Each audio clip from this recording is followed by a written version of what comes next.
And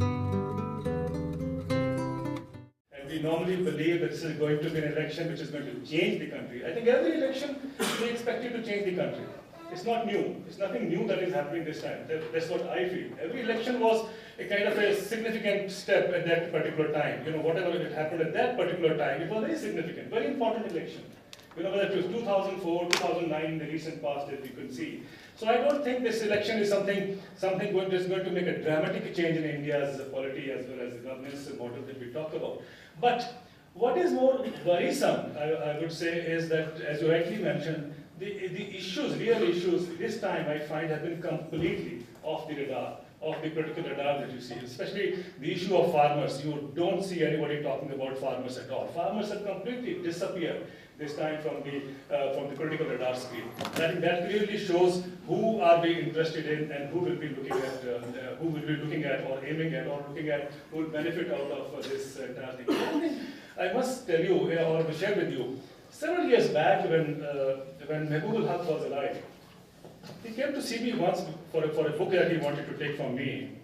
And I remember what we sat down and shared. He said he had come from Yale, Cambridge, and Harvard, and he became the finance minister of Pakistan at a relatively very young age. And during his tenure, the GDP of Pakistan was 7%, which was remarkable. I'm thinking of those times when he must be the finance minister of Pakistan. I don't think many of us would remember when he was the finance minister. 1980s.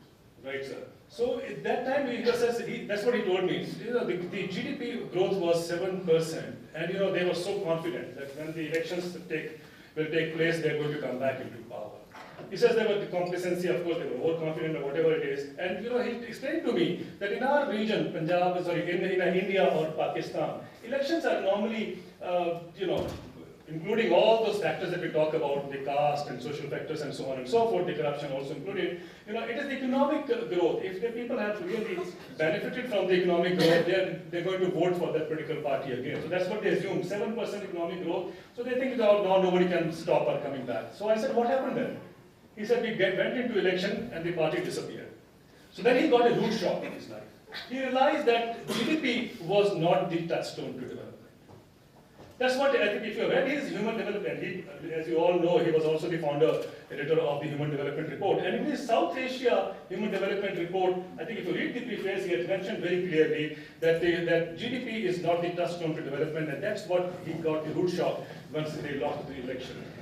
So his point was that if you really want people to grow, everything nowadays we are being told that countries' growth, if it goes to 9%, 10%, somebody says 14%, then only you're going to go to create jobs and so on, and we remove poverty, we'll remove hunger. I've seen this debate happening, which I think is again superficial because we're not even trying to understand what is GDP, whether it will really address the issue of creation of jobs or not. We have the typical kind of analysts who come on the television channel, they sing only one chorus, they always tell you one part of the story. The questions are also asked accordingly, and if you have a decent voice being projected there, you cut short or you're ignored. And I have seen that happening as one of the studio myself. But the point is, we don't want to debate, we only want to convey this message that this is the way forward, so the country must accept it. There's a kind of illusion that I see around in this country. I don't know but what will happen when the new government comes in, as all of us are hoping for. Again we have this impression that unless GDP grows up, nothing will move in this country. But some statistics for you. In fact, in the last few days, the debate about LPG cylinders.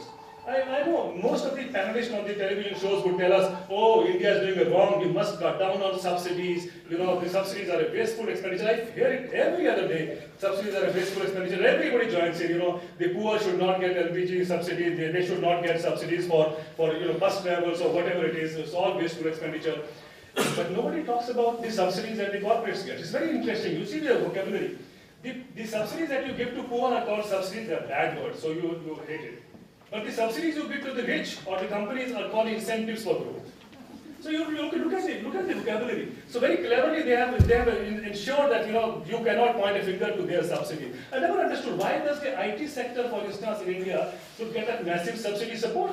We just have Venkani so declaring his assets 7,700 crores. If that's the wealth one individual can create, imagine the wealth others have created. And these are the people who live on subsidies, huge subsidies to the IT sector, including land subsidies. Nobody questions. We all believe it is growth. It's like privatization of profit and socialization of cost. You and me bear the cost, and somebody is making money out of it. Why can't that money be utilized for their own development or for the growth of their own sector or the other sectors? But no, these are not the questions asked. They are not the questions even tolerated. And we are using that word intolerant.